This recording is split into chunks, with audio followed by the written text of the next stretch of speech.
मिथिलांचल के number 1 Maithili YouTube channel AM film production by Deepak Deewana के subscribe करो आ घंटा के निशान पर बटन दबाओ आ रंग बिरंगक मैथिली कॉमेडी वीडियो गीत संगीत के आनंद उठाओ बिल्कुल फ्री।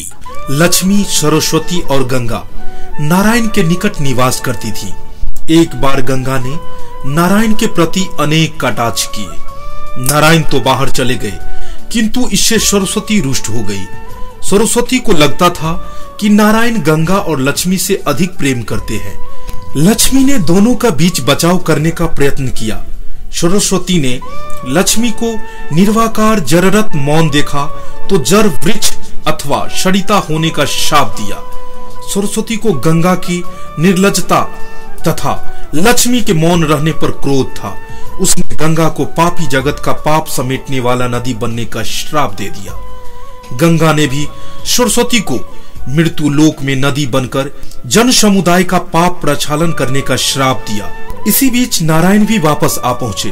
उन्होंने सरस्वती का आलिंगन कर उसे शांत किया तथा कहा, एक पुरुष अनेक नारियों के साथ निर्वाह नहीं कर सकता। परस्पर शाप के कारण तीनों को अंश रूप में वृक्ष अथवा सरिता बनकर मृत्यु लोक में प्रकट होना पड़ेगा।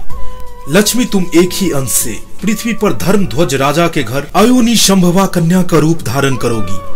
भाग्य दोष से तुम्हें विक्षत्र की प्राप्ति होगी। मेरे अंश से जन्मे असुरेंद्र शंखचूड़ से तुम्हारा पानी ग्रहण होगा। भारत में तुम तुलसी नामक पौधे तथा पद्मावती नामक नदी के रूप में अवतरित होगी, किंतु यहाँ आकर मेरी पत्नी ही रहोगी। गंगा, तुम सरस्वती के श्राप से भारतवासियों का पाप नाश करने वाली नदी का रूप धारण करके अंश रूप से अवतरित होगी।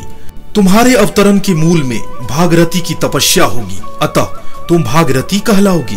मेरे अंश से उत्पन्न राजा शांतनु तुम्हारे पति होंगे। अब तुम पूर्ण रूप से शिव के समीप जाओ, तुम उन्हीं की पत्नी होगी।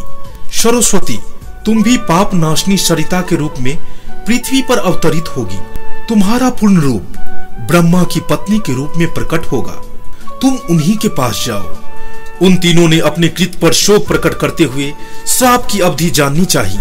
इस पे श्री कृष्ण ने कहा, कली के 10,000 वर्ष बीतने के उपरांत तुम सब श्राप मुक्त हो जाओगी। सरस्वती ब्रह्मा की प्रिय होने के कारण ब्राह्मणी नाम से विख्यात होगी। माघ मास की शुक्ल पंचमी पर तुम्हारा पूजन चिरंतन काल तक होता रहेगा तथा वह विदारंभ का दिवस माना जाएगा।